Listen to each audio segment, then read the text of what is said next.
एक जंगल में आम के पेड़ पर एक नीलकंठ रहता था। वो हमेशा खुश रहता था।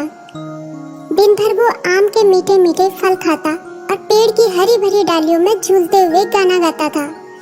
एक दिन जंगल में सूखा पड़ गया। वहाँ के सारे पेड़ पौधे और तालाब सूख गए। जंगल के सब पशु पक्षी जंगल छोड़कर दूर किसी अन्य ठिकाने पर चले गए, लेकिन नीलकंठ ने अपना आम का पेड़ नहीं छोड़ा। वो सारा दिन सूखे पेड़ की डाली पर बैठा ईश्वर से प्रार्थना करता और दर्द भरे गाना गाता था। फल और पानी न मिलने के कारण नीलकंठ कमजोर और दुबला होने लगा था। एक दिन उस जंगल के रास्ते से सैनिकों का एक समूह गुजर रहा था, जहाँ एक भी जीव जानवर दिखाई नहीं दे रहा था। वहाँ सूखे आम के वृक्ष पर एक कमजोर नीलकंठ को करुण स्वर में गीत गाते देखा। सैनिकों ने नीलकंठ से पूछा, अरे नीलकंठ महाराज, इस उजड़े सूखे जंगल में तुम अकेले क्या कर रहे हो? भूख प्यास से तुम बेहाल दिखते हो।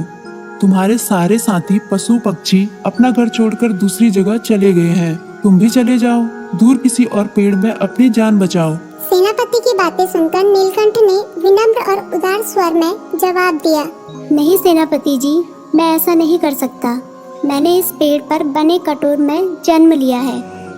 यही मैं पला बड़ा हूँ। इस पेड़ के मीठे मीठे फल खाकर जीता रहा। इसकी छायादार पत्तियों के बीच चैन से जीवन बिताया। यही मैंने कितने दोस्त बनाए। इस पेड़ ने मुझे कितनी बार दुश्मनों से बचाया। इसके साथ मैंने जीवन के कितने सुख भरे दिन बिताए। आज जब इस वृक्ष का बुरा वक्त आया है तो मैं इसे कैसे त्याग दूं? जिसके साथ सुख भरे दिन बिताए उसके साथ अब दुख के दिन भी बांटूंगा। नीलकंठ की बातें सुनकर सेनापति बहुत प्रसन्न हुए। वे अपने सैनिकों के साथ उसी वक्त उस देश के राजा के पास गए और उन्हें उनके राज्य में सूखते जंगल का समाचार भी दिया और जंगल को बचाने की भी गुहार लगाई।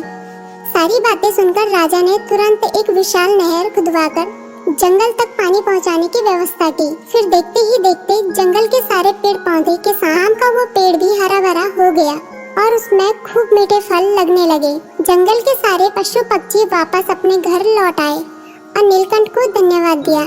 नीलकंठ अपने आम के पेड़ में लिपटकर खुशी से गीत गाने लगा। जंगल में खुशियाँ लौट आई।